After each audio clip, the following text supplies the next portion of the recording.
네, 안녕하세요. 루루채널 루루입니다. 오늘 시황 관련 좀 설명을 드릴 거고, 먼저 미증시 먼저 말씀을 드리면은, 미증시 같은 경우에는 이번 주에도 계속 꾸준히 올라갔어요.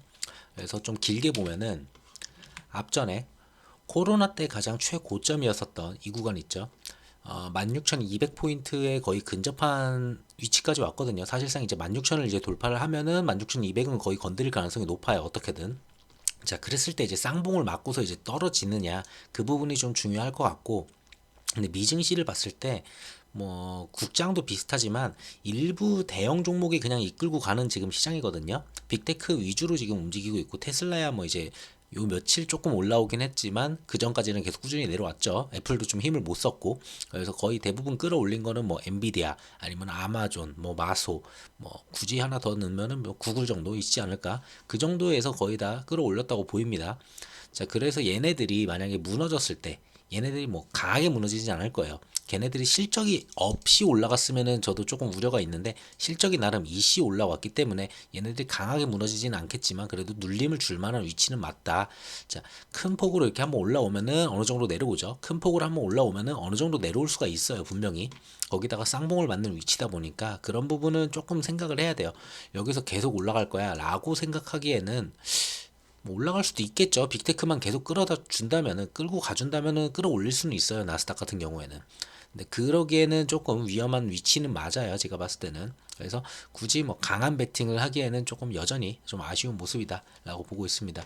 한 번 정도 눌림이 왔을 때, 그럴 때 이제 좀 종목을 좀 선별적으로 좀 챙겨볼 수 있지 않을까 그렇게 보는데, 눌림 주는 구간이 좀 아직은 없죠. 그래서 눌림 주는 구간을 좀 챙겨 보시면 좋을 것 같아요. 미증시는. 자, 미증시랑 달리 국장은 좀 다른 내용으로 좀 올라왔죠. 저 PBR주로 지금까지 꾸준히 올라왔어요. 코스피 같은 경우에 올라왔지만 개인들의 종목들이 대부분 안 오른 분이 굉장히 많을 거예요. 내 종목은 거의 다 안 올랐는데 지수만 막 올랐네. 그 전에는 삼성전자로 올렸다면은 앞전에, 자, 좀 지금 차트를 보시기에 좀 그럴 거예요. 자, 하나씩 설명을 드릴게요. 아래에서 하단에서 지켜주는 위치는 요거기 때문에 이렇게 지금 라인을 우선 그려놓고 계속 가고 있고요. 만약에 지금 진짜 크게 빠졌을 때는 요 라인을 지켜야 되니까, 자, 이 파란 색깔 라인이 그 라인이고, 예전에 이제 하락했을 때, 자, 여기가 고점이고 여기가 고점이죠. 쭉 했을 때, 자, 이 부분에서 이제 좀 저항을 막고서 들어 올리는 모습이 나왔었던 거예요, 이때. 그리고 이 구간에서 또 한번 빠졌지만 이 구간을 지지하는 모습이 나왔기 때문에 이 라인은 계속 그려놓고 있습니다. 자, 그리고 가장 중요했었던 라인이, 자, 요 라인을 갖다가 지지받고서 다시 끌어올릴 때 앞전에서 여기가 저항이 있었던 구간들, 그 저항이 있었던 구간이어서 2500 초반대에다가 선을 그어 놨었죠. 이 구간을 넘어서느냐 안 넘어서느냐 했었는데, 저 PBR 주들이 좀 나오면서 갭을 뜨면서 이런 식으로 강한 상승을 좀 보여주는 모습이 이어지고 있습니다. 그러면 우리는 그 다음 저항으로 봐야 될 곳이 어디냐, 앞전에 고점이었었던 이 부분이죠. 두 번의 고점이었기 때문에 어쩌면 이번에 돌파 가능성이 있다고 봐요. 차트상으로만 본다면. 다른 내용들을 다 접어두고 차트상으로만 본다면 한 번 쳤고 두 번 쳤고 그럼 세 번째 칠 수가 있겠다. 왜? 저점이 올라왔잖아요. 저점이 올라와 있고 그러면 고점도 한번 돌파할 때가 됐거든요. 어느 정도 이격도 많이 줄었으니까. 자, 그래서 돌파 가능성은 있어는 보입니다. 근데 뭘로 지금까지 올렸냐라고 보면은 저 PBR이라고 하면서 금융주, 그리고 지주 회사들, 그리고 자동차 쪽, 요걸로 지금 끌어올렸어요. 최근에 요때 올렸을 때는 삼성전자하고 하이닉스로 올렸다면은, 최근에 여기서 올라갔을 때는 거의 개인들이 들고 있지 않았어요. 이거는 금융주를 갖다가 누가 그렇게 많이 들고 있을 리도 없었고 굉장히 재미가 없죠. 이거 배당 먹겠다고 할 거였으면 차라리 비증시를 갔지, 한국에서 금융주 투자해가지고 난 배당 먹을래 하는 분들은 거의 없거든요. 자, 그러다 보니 금융주, 그리고 지주사는 역시나 거의 재미가 없는 그냥 지주사이기 때문에 이것도 뭐 배당 생각하고 들어가야 되는 애들이어서 크게 뭐 매력 있는 종목이 아니었죠. 그래서 개인 투자자가 거의 없을 거예요. 그리고 자동차 쪽도 뭐 그래도 이쪽은 좀 있을 거는 같아요. 근데 뭐 워낙 대형주들, 현대차, 기아차 이런 애들 위주로 움직여서 뭐 얼마나 많이 좀 개인이 있었을까 싶긴 하지만 여기서는 조금 있을 거는 같네요. 자, 어쨌든 이런 식으로 올랐기 때문에 개인 투자자들이 크게 증시가 상승했다는 걸 갖다 피부로 느낄 정도는 아니었지 않을까 이렇게 좀 보고 있습니다. 자, 좀 아쉬운 부분이고, 자, 어쨌든 지금 지수만 봤을 때는 지금 앞전에 있는 2660 정도가 되거든요. 2660선을 갖다가 넘어서는지, 아니면은 미증시가 아까 말씀드렸다시피 미증시가 이제 고점을 갖다 향해 가고 있죠.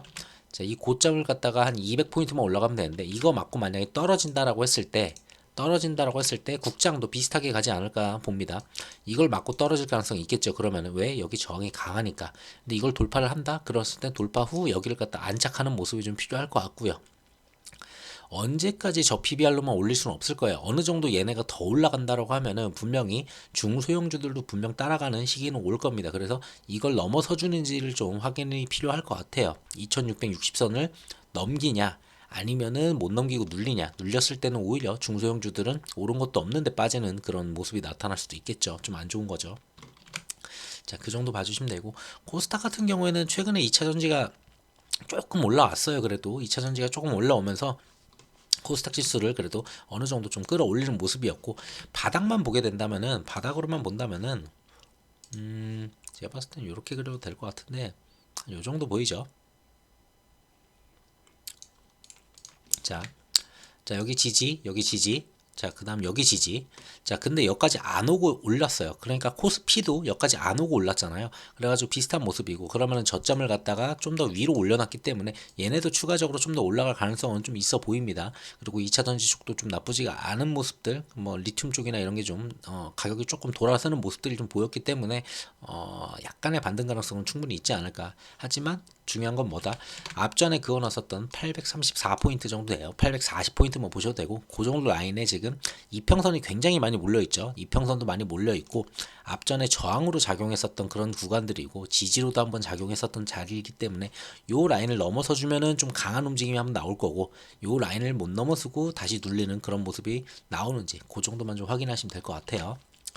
자, 그리고 일변 동향을 보면은 자, 외국인 같은 경우에는 저 PBR 얘기가 나오면서 그때 뭐 이제 조다리로 이제 쓸어 담는 모습이 나왔었죠. 그 다음에 이번 4일 동안은 사실 구정을 앞두고 있기 때문에 그렇게 강한 베팅을 안 하는 게 전 낫다라고 계속 말씀을 드렸는데, 뭐 개인들은 어느 정도 나갔어요. 개인들은 뭐 그냥 챙겨주는 대로 그냥 나갔었고, 자, 외국인이 쓸어 담긴 했지만 그 전처럼 강한 모습은 아니에요. 뭐 조단위는 아니었었고, 뭐 4천억, 5천억, 3천억, 뭐 천억, 뭐 근데 선별적으로 들어왔다고 보기 어려운 모습이었거든요. 아까도 말씀드렸지만 금융, 지주, 뭐 그리고 저 PBR 쪽으로 전부 다 이제 쏠리는 그런 모습들이었어.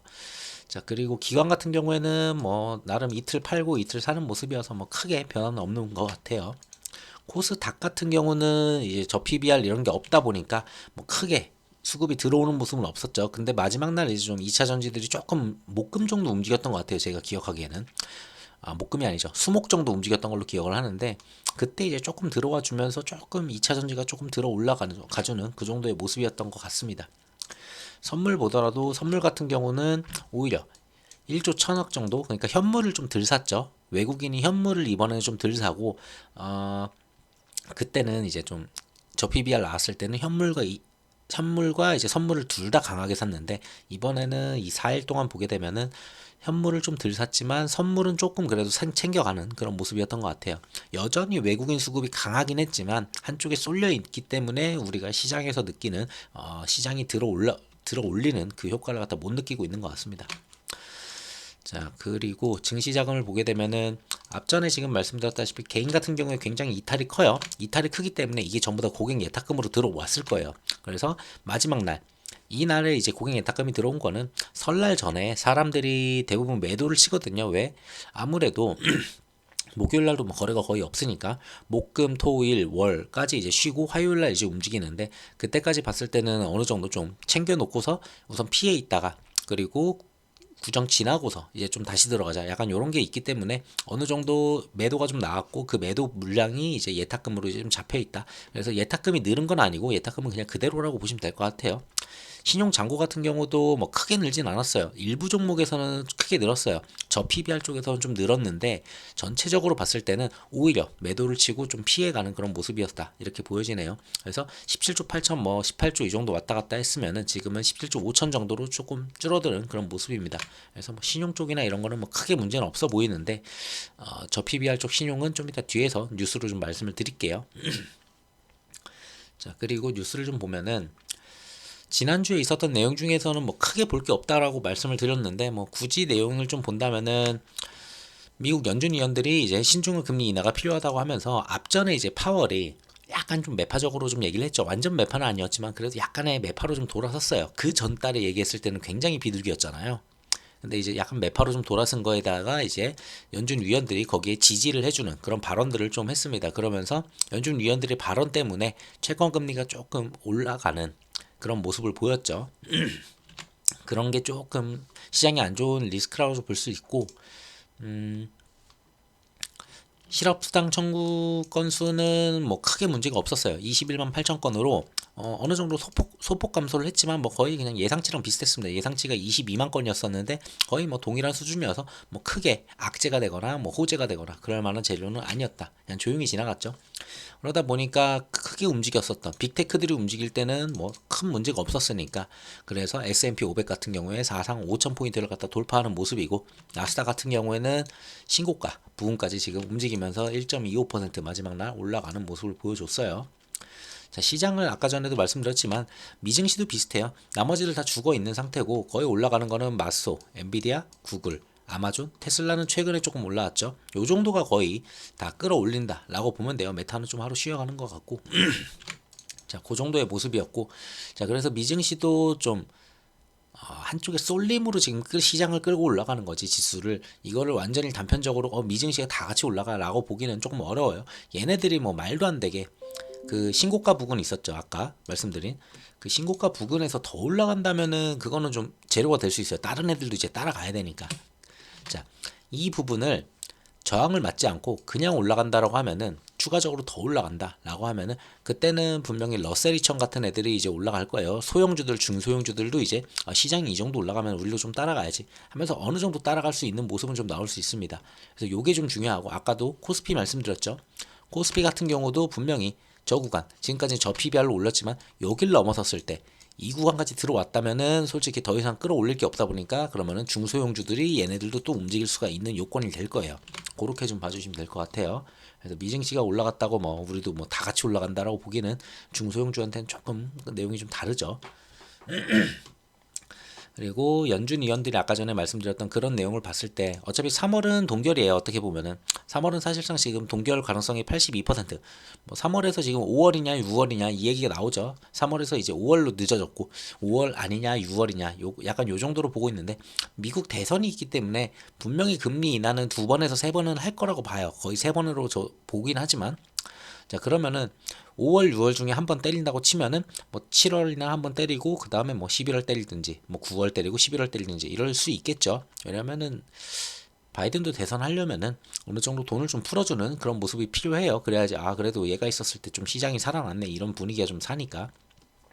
그리고 미국인들은 거의 다 대부분의 돈을 갖다가 부동산이 아닌 약간 금융 쪽에다 많이 넣기 때문에 그런 효과들도 분명히 볼 수 있을 거라고 봅니다. 자, 그래서 기대하는 거는 어쨌든 간에 금리 인하는 하는데, 그게 언제가 시작이느냐가 되게 중요한 것 같아요. 자, 그래서 지금 우선 3월은 아니고요.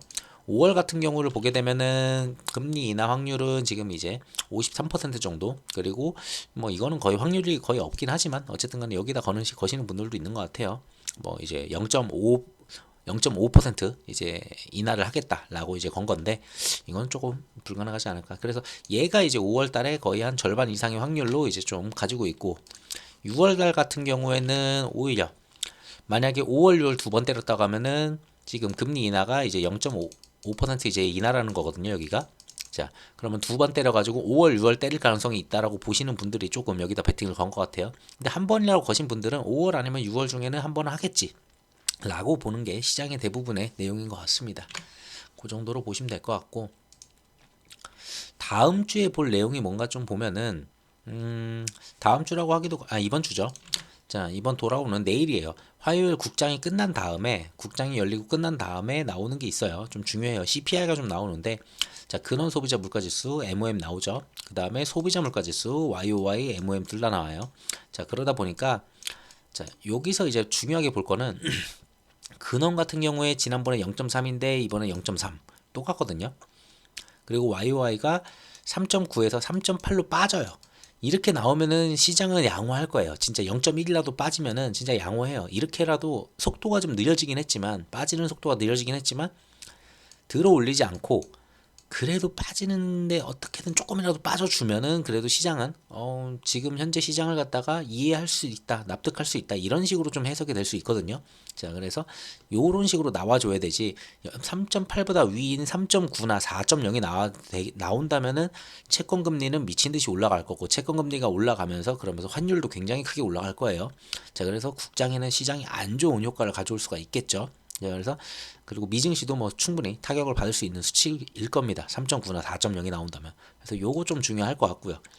그리고 그냥 소비자 물가 지수로 본다면은 3.3에서 2.9로 가기 때문에 이거는 2라는 숫자를 처음으로 이제 보는 거죠. 어쩌면은. 그래서 이제 이 정도로 간다면 괜찮네라고 볼 수 있는 거예요. 그래서 이렇게 나와 준다면은 시장은 괜찮은 반응을 좀 보여줄 거라고 봅니다. 근데 우려되는 거는 뒤에서도 말씀드리지만 지금 홍해 때문에 물류비가 계속 올라가는 상황이에요. 물류비가 올라가면은 그만큼 인플레이션도 좀 가능성이 있거든요. 인플레이션이 끌어올라갔을, 그게 이제 어느 정도 효과를 갖다가 여기에 집어넣느냐, 그게 좀 중요할 것 같아요.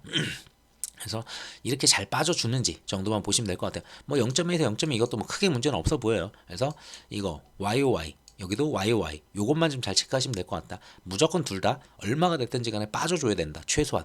그리고 2.9를 던졌기 때문에 예상치를 2.9를 던졌으니까 아무리 못해도 3.1 이하는 나와줘야 되겠죠. 분명히 진짜 아무리 못해도 그래야지 시장에 타격이 안 갈 거예요.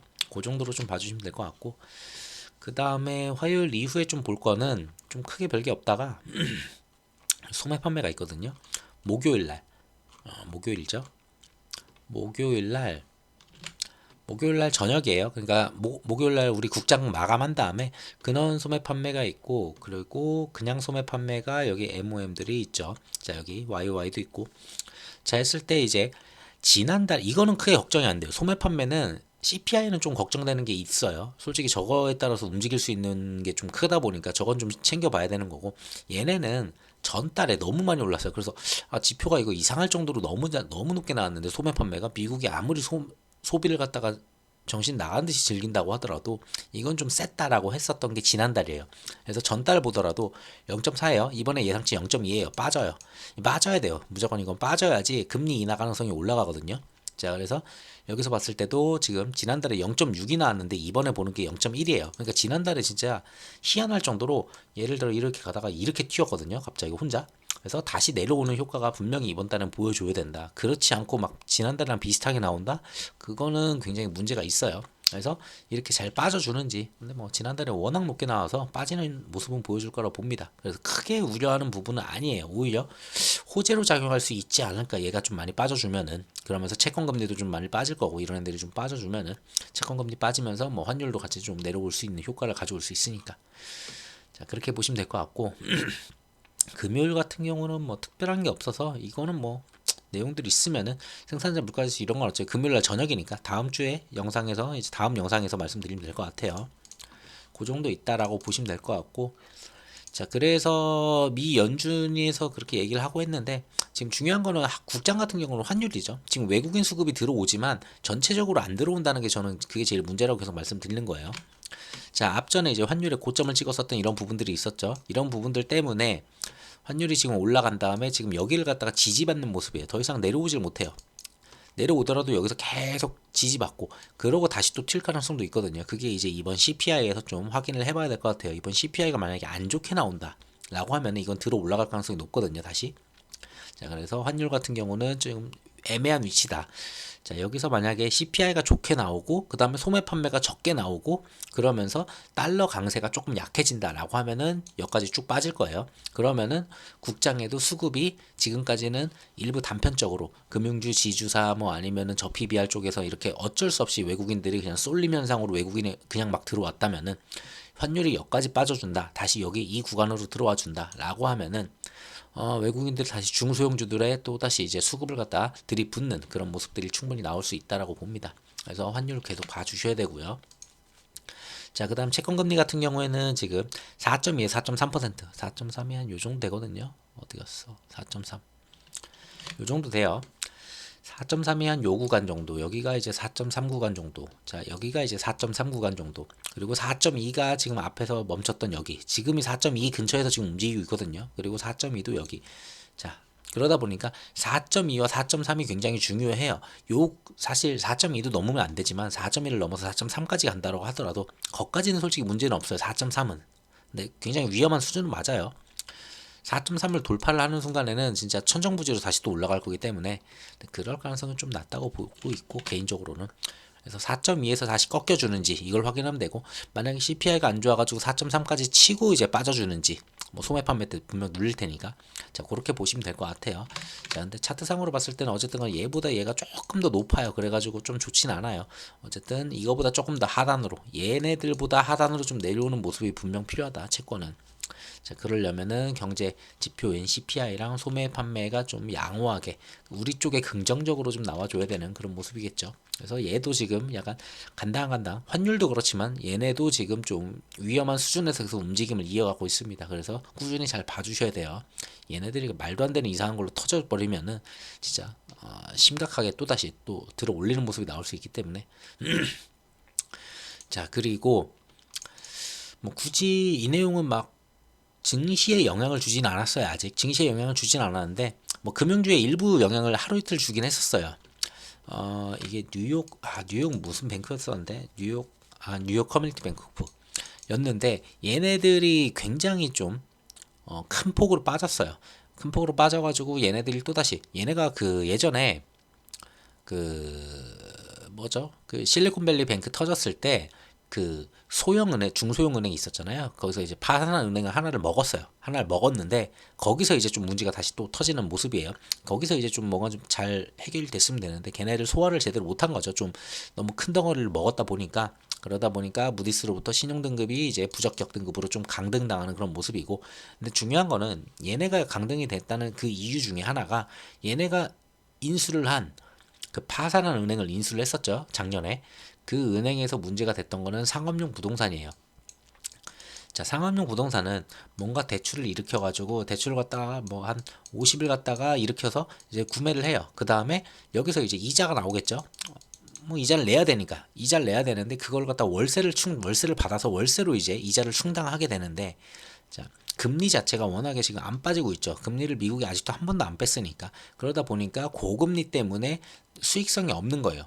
오히려 이자를 받은 게 10이라면은, 아니죠. 월세를 받은 게 10이라면은, 자, 여기다가 내야 되는 이자는 15인 거죠. 그래서 계속 역마진이 나고 있는 상황이에요. 근데 만약에 금리가 떨어진다고 하면은 이자를 내야 되는 게 만약에 5로 떨어진다고 봐요. 금리가 빠져가지고 15가 아니고 5로 빠진다. 그러면은 월세를 받던 게 이제 10이었으면은 충분히 내고도 이제 남겠죠. 수익성이 나는 거예요.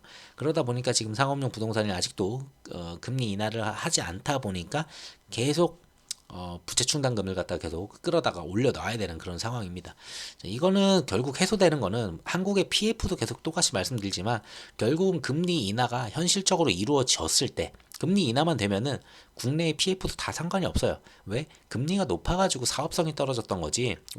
그러니까 어느 정도 이자를 갖다가 옛날에는 막 2% 이자를 주고 뭐 PF를 돌리든 아니면은 이런 식으로 건물을 사든 한 다음에 분양을 때리든 월세를 받든 이런 식이 비슷하죠. 그런 식으로 해가지고 뭐 10을 갖다 벌어서 그 다음에 이자를 갖다가 한 5를 충당하면 우리는 5를 벌 수가 있어. 요 구조였었는데 금리가 올라가니까 PF도 지금 사업성이 떨어져서 지금 진행을 못하는, 그리고 그게 망가지고 있는 그런 상태인 거예요. 그거랑 비슷하게 미국 같은 경우는 월세 수익으로 이걸 메꿔야 되는데 그만큼 이제 그게 안 돌고 있다. 그래서 금리 인하가 지금 절실하긴 해요, 전 세계적으로. 근데 미국 같은 경우는 솔직히 이런 게 터지면은 좋게 볼 수 있는 거는 딱 하나 있어요. 결국은 이게 원인이 뭔지 알거든요, 분명히 연준도. 그래서 금리 인하 언제 할까 하고 있는데, 지금 그래서 지금 이번 3월이 아니면은 거의 5에서 6월은 거의 확실하다고 좀 봐요. 이런 게 계속 터지고 있다 보니까. 그래서 금리 인하가 이때부터 시작이 되고, 그다음에 한국도 이제 금리 인하가 좀 되면은 PF도 좀 정리가 좀 되지 않을까, 좀 양호한 그림이 좀 나오지 않을까, 그렇게 보고는 있습니다. 자, 그리고 그래서 요거는 그냥 이런 내용들이 있었는데 이걸로 뭐 시장이 움직이진 않았어요, 미증시에서. 근데 뒤에서는 이런 내용들이 있다라고 해가지고 좀 가져왔고요. 자, 그리고 이스라엘 좀 넘어오면은, 이스라엘이 휴전을 할 것 같은 모습을 계속 보였는데, 뭔가 뭐 휴전의 기간 때문에 뭐 안 맞느니 어쩌니 막 이랬었는데 결국은 휴전을 안 했죠. 결국은 가자 지구에서 이제 휴전을 갖다가 이제 거부를 했고, 이스라엘은 결국 가자 남부에 있는 라파까지 지금 공습을 이제 시작했습니다. 여기에는 가자 지구의 가장 최남단으로 제가 알고 있는데, 최남단이고 피난민들이 가장 많이 있어요. 근데 여기를 지금 이렇게 공습을 때리는 거예요. 갑자기 다 죽으란 거죠, 그냥. 그래서 여기저기서 좀 논란이 좀 많긴 한 것 같아요. 자, 그래서 이스라엘군은 가자지구 인근에 인구의 절반이 머무르고 있는 라파에 지금 공습을 때렸고요. 그냥 공습 좀 때리면은 그냥 몇십 명에서 몇백 명이 그냥 막 바로바로 죽는 것 같아요. 지금 워낙에 이쪽에 사람이 몰려 있다 보니까. 자, 그래서 이 정도가 사망하고 있다. 이게 오늘자 뉴스로 나온 거 보면은 이제 시작한 것 같아요. 그래서 계속 또 전쟁을 좀 이어가는 모습이다. 휴전에서는 좀 멀어졌다. 이렇게 보시면 될 것 같습니다. 자, 그리고 홍해로 와서 보면은 홍해 같은 경우도 뭐 특별하게 미군이 막 공격을 그렇게 했음에도 불구하고 계속되는 뭐 공습이라고 해야 될까요? 뭐 테러라고 해야 될까? 어쨌든 그런 부분들이 계속 있는 것 같아요. 그래서 예멘 후티 반국이 계속 공습을 하고 있고요. 그리고 폭탄물을 탑재한 뭐 무인 보트나 순항 미사일. 그러니까 홍해에서도 지금 계속 이러한 일이 벌어지고 있다는 걸 말씀드리려고 뉴스를 가져왔어요. 뭐 특별하게 바뀐 건 없어요, 그냥. 계속 얘네들은 공습하고 있고, 그리고 미국은 얘네들 계속 치고 있고, 그래서 미국은 연일 후티를 갖다가 공습하고 있고, 무인정이나 미사일을 갖다가 추가로 겨냥하면서 걔네들을 계속 박살내고 있습니다. 그럼에도 불구하고 얘네들은 계속 선박들을 때리고 있고요. 이쪽도 뭐 크게 안정적으로 좀 돌아가는 모습이 아직은 나타나진 않고 있어요. 그러다 보니까 여기서 우려되는 거는 인플레 우려가 계속 우려가 돼요. 그래서 CPI가 이번에 진짜 얼마만큼 꺾일 거냐, 그게 굉장히 중요한 것 같고요. 이런 부분들이 분명히 반영이 됐을 텐데 이제는, 왜냐하면 지난달 거 이제 이번에 나오는 거니까 분명히 지난달 거에 반영이 됐다라고 하면은 어느 정도 반영이 됐는지, 그게 이제 CPI가 내일 나오는 게 되게 중요하겠죠. 그렇게 보시면 될 것 같고, 그래서 여기도 뭐 진정되는 게 하나도 없다. 이스라엘이나 홍해도. 자, 그러다 보니까 지난주였나 지지난주에 제가 말씀드렸던 내용이에요. 이게 확전을 갖다 원하지 않기 때문에 바이든은, 그래서 이란을 갖다가 치긴 쳤는데, 그때 이란을 갖다 칠 때 며칠 시간을 줬어요. 어디를 칠 거다라는 듯이 거의 다 흘려놓고서 그러고 쳤기 때문에 이란을 갖다 제대로 치지 않았다라는 부분들이 계속 이야기가 나왔어요. 미국 정치권에서도. 너무 이거 약하게 때리는 거 아니냐, 우리 미군은 3명이나 사망을 했는데 이런 식의 공격은 좀 아닌 것 같다, 뭐 얘기가 계속 물밑에서 나오다가 이번에 좀 끌어올라오는 모습입니다. 그래서 확전을 막으려고 했었던 부분들이 있었는데, 거기에 대해서 펜스 전 부통령이나 아니면 폼페이오 전 장관이 자, 이제 이란을 때릴 때가 됐다라고 얘기를 하고 있습니다. 거의 다 전부 다 이제 트럼프 시절에 있었던 친구들이죠. 자, 그러다 보니까 트럼프 행정부에서 활동했었던 마이크 펜스 전 대통령과 그리고 폼페이오 국무장관이 바이든한테 이제 얘기를 하는 거죠. 이런 식으로 가는 건 좀 아니다. 직접 공격을 해야 된다, 이란을. 본때를 보여줘야 된다. 그리고 유화책은 지금까지 역사에서 단 한 번도 효과가 없었다라고 하면서 미국 정치권에서도 이게 정리가 안 되니까 너무 확전을 안 하려고 하는 것도 좋은데, 확전 안 하는 게 당연히 좋죠. 근데 끝나지가 않잖아요, 지금.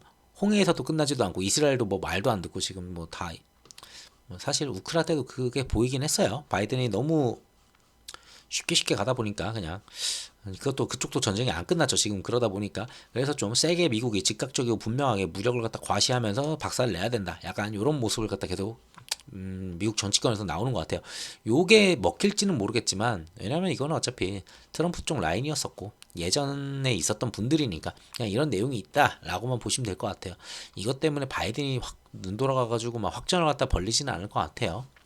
그래서 이런 식의 내용들이 좀 있는 것 같고, 하나 생각해 볼 거는, 만약에 트럼프가 이제 된다라고 하면은 다 때려 부시겠구나, 이런 게 좀 보여지죠. 자, 그리고 중국으로 좀 넘어와서 보면은 중국은 뭐 특별하게 할 얘기가 없어요. 증시도 최악이고 뭐 경제도 지금 부동산도 최악이고 뭐 다 최악이에요. 자, 거기다 디플레가 좀 꺾여야 돼요. 이게 좀 돌아서는 모습이 나와야 되는데, 사실 중국은 전부터 계속 말씀드리지만 디플레로 들어왔어요. 뭐 디플레의 공포니 뭐 이게 아니고 이미 디플레예요, 그냥. 디플레로 갔기 때문에 이게 침체로 이미 갔으면 이 침체를 벗어나는데 몇 년 걸려요, 진짜. 한 번에 어떻게 소비가 살아날 수가 없거든요, 사람들이. 어느 정도 저축이 또 쌓이고 빚을 갖고 뭘 하고, 그리고 시장 금리가 탁 내려오고 전 세계가 탁 괜찮아졌을 때, 그때 돼야지 조금씩 올라올 거예요, 얘네들은. 그래서 굉장히 오래 걸릴 거다, 중국이 회복하는 데는. 중국과 미국의 격차가 결국은 많이 벌어질 것 같아요, 이번 기회로, 희한하게. 그래서 중국 같은 경우에는 소비자 물가 상승이 오히려 얘네는 올라가는 게 좋은 건데, 지금 계속 하단으로 계속 파고 들어가죠. 그러니까 물가는 계속 떨어져요. 물가가 떨어지는데도 사람들이 소비를 안 하는 거죠. 소비를 안 하니까 물가는 떨어질 수밖에 없는 거예요. 남아나는 거예요, 그냥 물건들이. 자, 그런 상황이다. 자, 이렇게 보시면 될 것 같아요. 그래서 이렇게 좀 좋지 않은 모습은 계속 이어져 가고 있고요. 그나마 기대할 수 있는 거는 중국 같은 경우에는 언제나 있는 게 있죠. 3월 초에 하는 양회가 있어요. 지금은 중국 각 지방에서 양회가 이미 시작을 했고요. 이미 얘기하는 거는 5% 이상의 경제 성장률을 목표로 제시를 하고 있는데 이게 될지 모르겠어요. 그래도 뭐 한 4%대 나올 거는 같은데 중국은 여전히. 근데 지방 양해가 됐고 3월 초에요. 3월 4일인가 뭐 이쯤 될 거예요. 한번 찾아보시면 될 거예요. 이거는 굳이 안 찾아왔는데 그래서 3월 초에 이제 중국 양해를 할 때 거기서 나올 만한 게 뭐냐? 부양책. 부양책이 좀 나올 거예요. 좀 센 부양책들이 나올 거고 금리도 좀 내려주고 뭐도 하고 막 기업들 뭐 하고 막 증시에다가 돈도 뿌리고 그리고 건설에 뿌리고 SOC 뿌리고 막 쫙 돈 뿌리는 것들이 막 계획이 쫙 뿌려진단 말이에요. 그 전까지 증시가 좀 올라갈 수 있어요. 중국 증시도. 기대감으로 중국 양회에 대한 기대감으로 올라간 다음에 부양을 그만큼 한대 진짜 이건 효과 있을 만한 부양이야 굉장히 센 부양이야 하면 증시는 더 올라가겠지만 그게 아니고 우리가 예상했던 수준이 하면 다시 빠지겠죠. 그 정도로 봐주시면 될 것 같아요 중국은. 자 그래서 이 정도로 내용들이 있다. 뭐 그렇게 크게 문제될 건 없어 보여요. 헝다가 무너진다고 해도 중국 내에서 다 무너지는 거지 그게 전 세계적으로 터질 만한 게 아니거든요. 뭐 굳이 좀 더 얘기를 하자면은 헝다나 웬만한 중국에 있는 기업들의 외국 자본이 그렇게 많이 투자가 돼 있지가 않아요. 대부분이 중국의 은행 중국 은행별로 쫙 돈이 들어가 있지. 그래서 중국 내에서 같이 망가지는 거지. 전 세계적으로 이게 어 연쇄적 붕괴가 일어나는 그런 케이스는 거의 없을 거다. 이렇게 보시면 될 것 같습니다. 어쨌든 간에 얘네들이 그래도 살아야지. 얘네들이 인구가 얼마인데 얘네들한테 우리가 수출하는 것도 많다 보니까 얘네들이 살고 얘네들이 소비가 좀 늘어야지 뭐 우리 기업들도 좀 먹고 살만 하거든요. 그래서 이런 부분들은 그래서 보자는 거예요. 그렇게 봐주시면 될 것 같고 막 증시에 막 최악으로 다가올 정도는 아니다라고 보고 있습니다. 요즘은 중국 증시 하락폭이 커도 거의 국장은 그냥 무시하고 가죠 이제. 자 그리고 저 PBR주는 저는 개인적으로 좀 아니다라고 계속 지난주부터 말씀을 드렸어요. 근데 뭐 왜냐면은 외국인들 자본이 워낙 많이 들어가 있는 데다가 외국인들이 조금 사가지고 뭐 지금 사봤자 한 2조 3조 샀나요? 뭐 한 일주일 해봤자 자 그거 사가지고 끌어올리면은 지들이 가지고 있는 지분이 50%가 넘는데 한 50% 이상 되는 애들을 갖다 그냥 끌어올리는데 막 조 단위로 지금 먹고 있거든요 걔네들은. 그러다가 어느 순간에 진짜 어느 순간 지들이 고점 잡고서 그냥 집어 던지기 시작하면은 진짜 말도 안 되게 빠질 수 있어요. 그리고 외국인들은 충분히 차익 시전을 볼 수 있는 지금 구간에 있거든요. 그래서 저는 굳이 안 봅니다. 이거를. 왜? 이런데 잘못 들어갔다가는 개인적으로는 최악이라고 봐요. 나올 수가 없어요. 영원히. 은행주들 은행주나 금융주들이나 아니면은 뭐 이제 지주사나 이런 애들 차트를 한 10년치를 돌려보시면은 그냥 옆으로 가요. 쭉 영원히 옆으로 가요. 움직임이 없어요. 근데 가끔가다 이런 게 하나씩 있겠죠.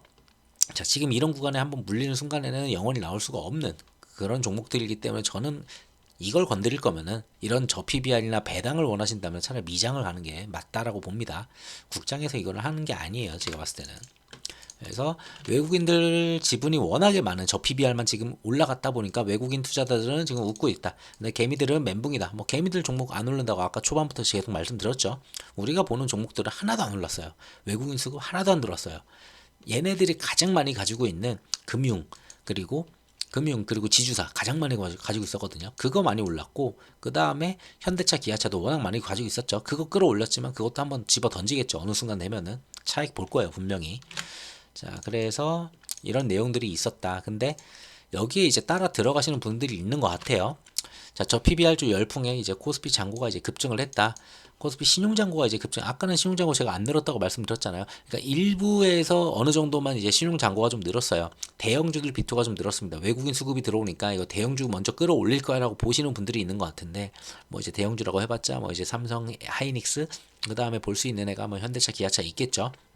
자, 그 정도에서 이제 비투가 좀 늘었을 것 같은데 자, 걔네들을 갖다가 솔직히 환율이 지금 저 상태에서 만약에 안 내려온다면은 그래도 어떻게든 빠져나올 구멍이 있을 거예요. 분명히. 얘네들이 막 무너지진 않을 거니까 그러면은. 근데 저 PBR 중에 제가 보는 것 중에 금융이랑 지주사는 어떻게든 피해야 되지 않을까? 굳이 그쪽엔 들어갈 이유가 없어 보여요. 뭐 현대차나 기아차 이런 애들 실적이라도 좋으니까 그래도 좀 그리고 삼성전자 하이닉스야 어차피 걔네들이야 이제 좋아지니까 낸드 값이나 이런 것들 좀 올라오고 있고 그런 거 봤을 때는 뭐 그런 데서 물리면은 차라리 그거는 언젠간 돌아오겠지라는 게 있지만 그런 데가 아니면은 저는 무조건 피하시는 게 좋지 않을까 이렇게 말씀드립니다. 그래서 이거 B2 늘었다는 걸 왜 말씀드렸냐면은 그만큼 꼭지에서 지금 외국인들이 끌어올린 다음에 어느 정도 끌어올린 다음에 여기서 이제 개미들이 올라타기 시작했거든요. 외국인들이 더 끌어올린 다음에 이슈를 더 잡아주면은 개인들은 더 많이 타겠죠. 자, 그 다음부터 떨구면은 개인들은 여기서 한 5% 빠지면은 정신 나간 듯이 사요. 와, 드디어 빠졌네 하면서 계속 사요. 개인들은. 그러면은 외국인들은 여기서 50% 지분이었는데 이거 끌어올릴 때 1%의 추가 매수만 해가지고 이만큼 끌어올려가지고 이 50% 중에 굉장히 많은 부분을 차익 보면서 나올 수 있는 거예요. 그러고서 영원히 이제 또 횡보하면서 개인들이 지쳐 나갈 때 또다시 지분은 다시 50%로 늘리면 되는 거니까. 자, 요런 식이에요. 그래서 여기에서는 저는 들어가는 게 아닌 것 같다. 그래서 지수랑은 지금 따로 논다. 이 얘기를 좀 드리려고 그 얘기 가져왔어요. 그래서 지금 현재 이게 올라간 게 아니에요. 내 종목, 본인들 종목들을 보시면 다 아실 거예요. 그래가지고 제대로 올라가려면은 아까도 말씀드렸지만 요 구간을 넘어서줘야 되고, 자, 그게 아니면은 여기서 꼭지 맞고 만약에 빠졌을 때, 이렇게 빠졌을 때, 뭐 나스닥도 지금 꼭지다 보니까 거기서 만약에 걔네들도 꺾인다. 걔네들도 꺾이고 만약에 CPI도 안 좋게 나오면서 꺾이고 그다음에 국장도 여기 맞고 떨어지기 시작하면은 다시 여기 오거든요. 그때 저 PBR이 박살이 나면서 저 PBR이나 이런 애들이 무너지면서 만약에 빠진다라고 하면은 나머지 종목들, 오르지도 않은 종목들은 더 피해를 볼 거예요. 그래서 저는 여전히 저는 보수적으로 가는 게 아직까지는 좋다고 봅니다. 이번 주까지도 거의 좀 보수적으로 가지 않을까 싶어요. 우선은 CPI도 좀 봐야 되고, CPI만 좀 나쁘지 않으면은 그래도 뭐 금요일 정도에는 이제 좀 눌림 받는 종목들이 있으면 좀 챙겨 볼 거는 같은데, 우선 좀 지나봐야 되겠죠.